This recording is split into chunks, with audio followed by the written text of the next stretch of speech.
Yassir li amri wahlul 'uqdatam min lisani yafqahu qawli. Amma ba'd. Alhamdulillah ala nikmatil Islam.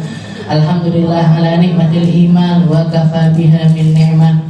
Alhamdulillah, segala puji bagi Allah Subhanahu wa taala yang menjadikan kita umatnya Nabi Muhammad sallallahu alaihi wasallam menjadi umat dari manusia yang termulia, menjadi umat dari makhluk yang Allah Ta'ala ciptakan dengan ketinggian di dalam segala hal, memiliki kesempurnaan fisik maupun isinya, memiliki kesempurnaan dohir dan juga batinnya, memiliki kesempurnaan di dalam setiap perkara yang Allah Ta'ala letakkan pada diri Nabi kita Nabi Muhammad sallallahu alaihi wasallam. Dan sesungguhnya mengingat-ingat tentang Nabi ini lahu syarhun lis-sudur, memiliki rasa kelapangan untuk hati kita, memiliki rasa ketenangan untuk hati kita.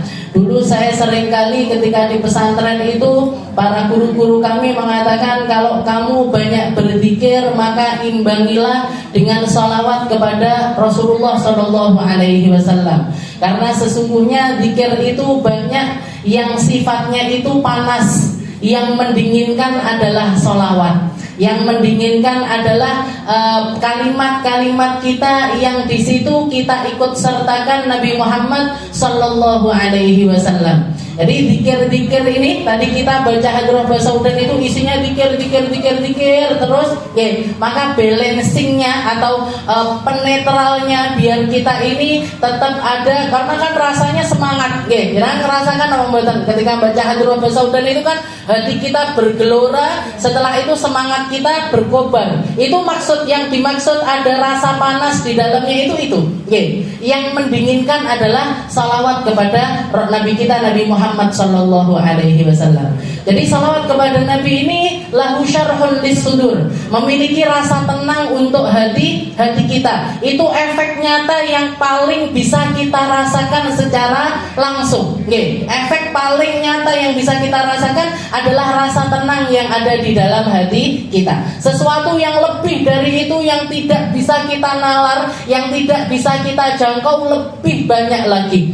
Bahkan Nabi kita Nabi Muhammad sallallahu alaihi wasallam mengatakan, beliau mengatakan, aqrabukum minni majlisan yaumal qiyamah aktsarukum alayya salatan. Nanti ketika datang hari kiamat, orang berdesak-desakan, semuanya nyari syafaatnya Nabi, semuanya nyari kedekatan kepada Nabi, semuanya nyari gimana caranya, semuanya punya hajat kepada Nabi Muhammad untuk diselamatkan. Maka Nabi Muhammad mengatakan, aqrabukum minni majlisan, yang akan didekatkan sama Allah Ta'ala dan yang akan paling dekat dari Nabi Muhammad Sallallahu Alaihi Wasallam atas kadar banyaknya salawat kalian kepada Nabi.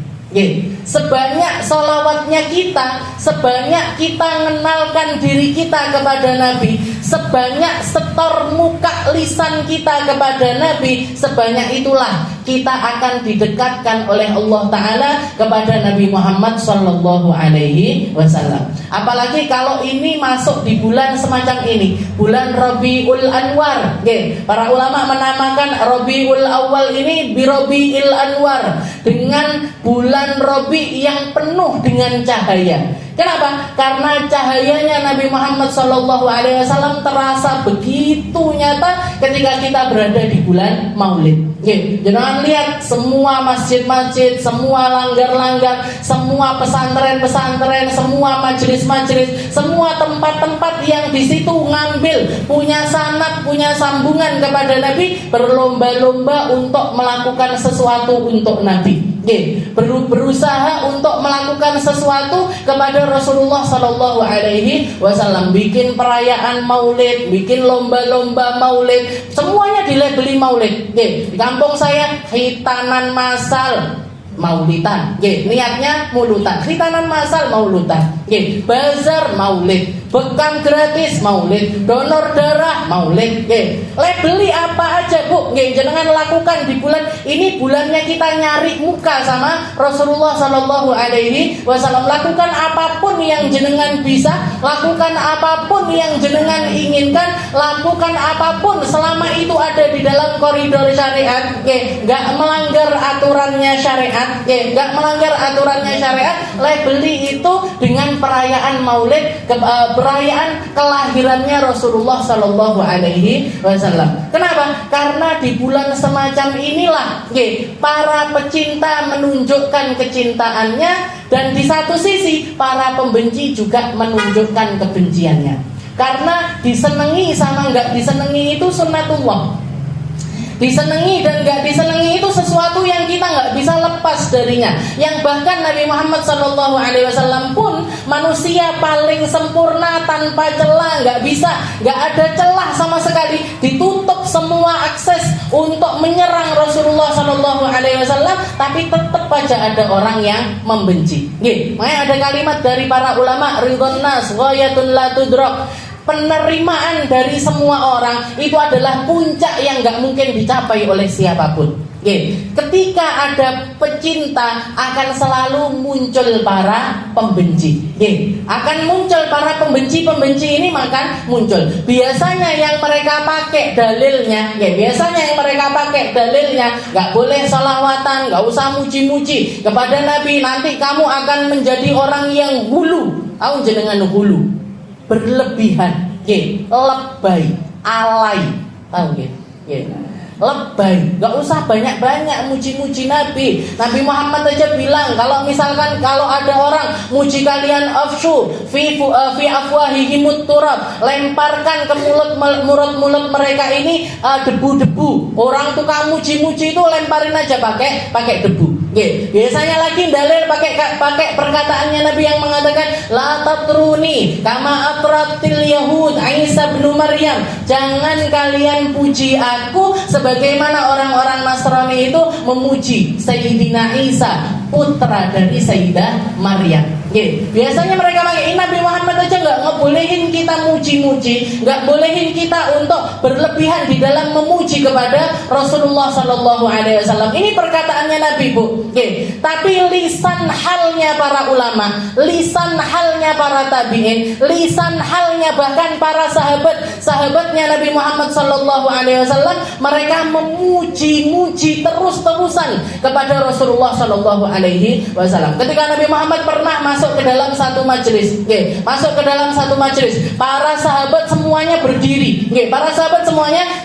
Nabi Muhammad mengatakan, jangan kalian bangun karena kedatanganku, duduk aja. Maka para sahabat semuanya duduk kembali, kecuali satu orang, Sayyidina Hasan bin Thabit. Kecuali satu orang, ini penyair yang paling terkenal di zamannya Nabi. Sayyidina Hasan tetap kekeh berdiri. Ketika ditanya sama Nabi, wahai Hasan, aku suruh kalian untuk duduk semuanya, tapi kenapa kamu kok nggak mau duduk? Katanya Sayyidina Hasan, saya heran sama orang-orang yang duduk ini ya Rasul. Ro'a hadal jamal walam yakum. Ngelihat dengan mata kepala mereka sendiri, ada di depan hadapan mereka sendiri cahaya terbesarnya Allah Ta'ala, walam yakum, dan dia nggak mau berdiri.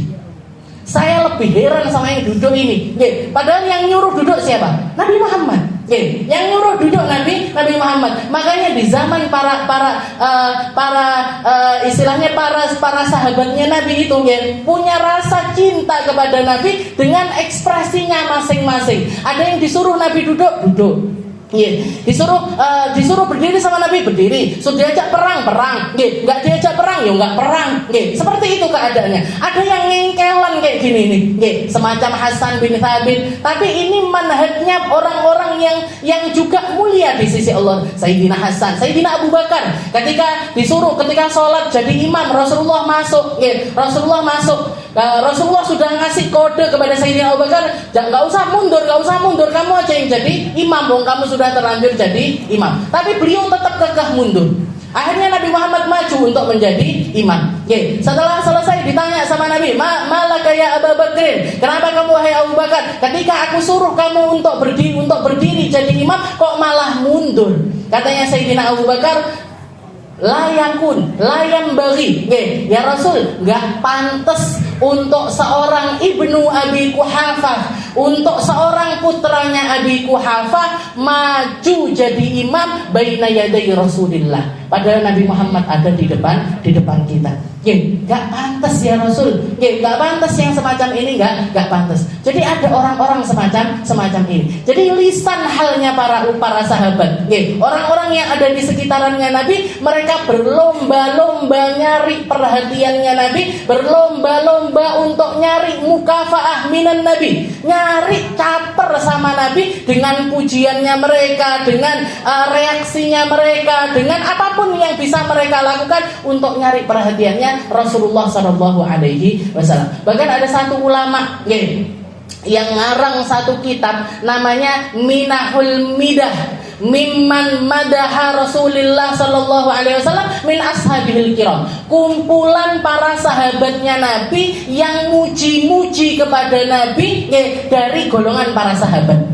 Dihitung di situ ada lebih dari 160 orang sahabat yang punya pujian tertulis untuk Nabi. Ada yang dari golongan perempuan semacam Sayyidah Sofiyah, ammatun Nabi, bibinya Nabi sendiri sering kali muji Nabi Muhammad. Setelah itu dari kalangan perempuan ada, dari kalangan anak kecil ada, dari kalangan orang laki-laki dewasa ada, dari kalangan budak ada, dari ras ini ada, dari ras ini ada. Semuanya 160 orang sahabat muji-muji Rasul. Jadi kalau misalkan kita pakai tekstual aja, perkan la tatruni kama atratin nasara Isa bin Maryam, jangan kalian puji aku, tak dipotong sampai situ aja. Maka ini sangat tidak sesuai dengan apa yang dilakukan oleh para sahabatnya Nabi.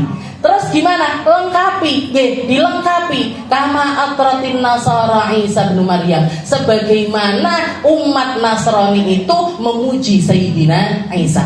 Kenapa? Yang namanya hulu ini, yang namanya berlebihan di dalam memuji nabinya ini seperti ini, sampai ngangkat derajat nabinya sampai setara dengan Tuhannya. Mereka punya konsep salisu salasa, 3 dalam 1, 1 dalam 3. Tuhan itu ada Tuhan Bapak, Tuhan Anak, Tuhan Ibu, kabeh Tuhan. Lek Tuhannya telu, kalau Tuhannya 3, ini apa enggak bingung? Nanti satu Tuhan pengen hujan, enggak, aku enggak pengen hujan. Terus piye? Sing dipatuhi sama langitnya ini yang mana ini? Gusti sing pundi iki? Saya hujan apa enggak hujan? Bingung Bu, alam semesta enggak mungkin bisa. Enggak mungkin bisa. Jadi jadi lisan halnya para ulama. Jadi kesimpulannya gimana? Kesimpulannya gimana? Pujilah Nabi setinggi mungkin. Pujilah Nabi semampu mungkin. Pujilah Nabi sebanyak mungkin. Sampai ke tahap apa? Sampai ke tahap kamu tidak menyekutukan Allah Ta'ala dengan nabimu. Dan ini sebenarnya sudah dijaga sama Allah Ta'ala. Sebagaimana Allah Ta'ala menjaga Al-Quran, salah satu caranya Allah Ta'ala di dalam menyempurnakan keotentikannya Al-Quran adalah dengan cara menjaga Nabi Muhammad untuk tidak akan pernah menjadi sebab zallah. Nabi itu gak mungkin jadi sebab orang tersesat, gak mungkin. Sebabnya orang melakukan kebid'ahan, gak mungkin. Sebabnya orang apalagi masuk ke dalam kesyirikan, itu sesuatu yang amat sangat mustahil bagi Nabi Muhammad Shallallahu Alaihi Wasallam. Maka silahkan puji Nabi, silahkan renungkan tentang Nabi, silahkan gaungkan sirahnya Nabi, silahkan lakukan apapun yang jenengan senengi, sambungkan dengan kecintaan kepada Rasulullah Shallallahu Alaihi Wasallam, tapi tetap ada di dalam koridor syariat. Tetap ada di dalam koridor syariat. Allah Ta'ala ngelarang laki perempuan kumpul di satu tempat, kumpul di satu tempat. Maka jangan bikin acara maulid yang campur aduk lagi perempuan. Allah Ta'ala melarang nador atau ngelihat kepada Kalau perempuan ngelihat ke laki-laki ini masih konsekuensinya masih lebih rendah. Tapi laki-laki ngelihat ke perempuan ini mesti fitnahnya itu besar. Makanya salah satu hal yang saya wanti-wantikan sama grup hadroh ini, jangan mau diundang kalau di situ majelisnya campur laki perempuan. Lakukan khusus full hadroh ini punyanya Khadijah ini, cuman di majelis-majelisnya perempuan-perempuan saja. Di tempat-tempat yang di situ semuanya adalah perempuan. Jadi nggak dijadikan tontonan Bu jenengan. Karena kalau sudah perempuan ngelihat ke laki sama laki ngelihat ke perempuan itu cara pandangnya jauh berbeda. Cara pandangnya jauh berbeda. Jenengan bisa ngerasakan sendirilah. Ibu-ibu ngelihat ke bapak-bapak ya saya didelok. Kalau itu ustaz ya yang dilihat ilmunya. Wong kalau ganteng titik ayo sebenarnya sudah nggak bagus ya. Salah fokus marahin mesti. Kalau jenengan ngelihat ke saya nggak mungkin terfitnah. Ustazah bodoh-bodoh itu loh. Nah, kalau sama laki, yuk ngalah lambene ustaz kok apik kan? Ya Allah gak ada ustaz seganteng ini. Nah, bahkan kemarin saya ketika kumpul-kumpul sama teman-teman Darul Zahra, salah satu Nur Segap yang kemarin miladnya kita diundang ke sini itu dia sudah wanti-wanti saya, Mina, jangan jadi pelopor. Pelopor apa Nur? Jangan jadi pelopor majelisnya ibu-ibu ngundang bapak-bapak. Jangan jadi pelopor majelisnya perempuan-perempuan yang diundang ustadz-ustadz laki-laki. Tapi ini padahal itu waktu itu saya mau bikin acaranya Ustadz Segap. Mau bikin acaranya Habib Segap Baharun. Terus ini saya suruh ngundang Habib Segap ini gimana? Itu kan perintahnya guru. Kalau perintahnya guru lain lagi. Saya waktu itu bikin acaranya Ridwan, kan disuruh gurumu. Kalau disuruh gurumu nggak apa-apa. Tapi selain yang disuruh gurumu, jangan jadi pelopor majelis perempuan manggil para pembicara laki-laki. Selama masih ada dari golongan perempuan, kita ambil yang lebih sedikit fitnahnya. Yang lebih sedikit fitnahnya. Dan ini seperti ini saja. Jadi kalau jenengan kelihatan ada orang nyampol, dadak mulutan, bid'ah jenengan sudah punya senjata. Enggak kayak gitu. Jenengan dari lontot turun nih hatta terakhir ya hundur. Nah, iso napa mboten jenengan dari. Wallahu a'lam bishawab. Insyaallah ini aja sebagai ekspresi kita, kecintaan kita kepada bulan Maulid dan insyaallah kita khulukunanya kita sambung di pertemuan kita yang selanjutnya.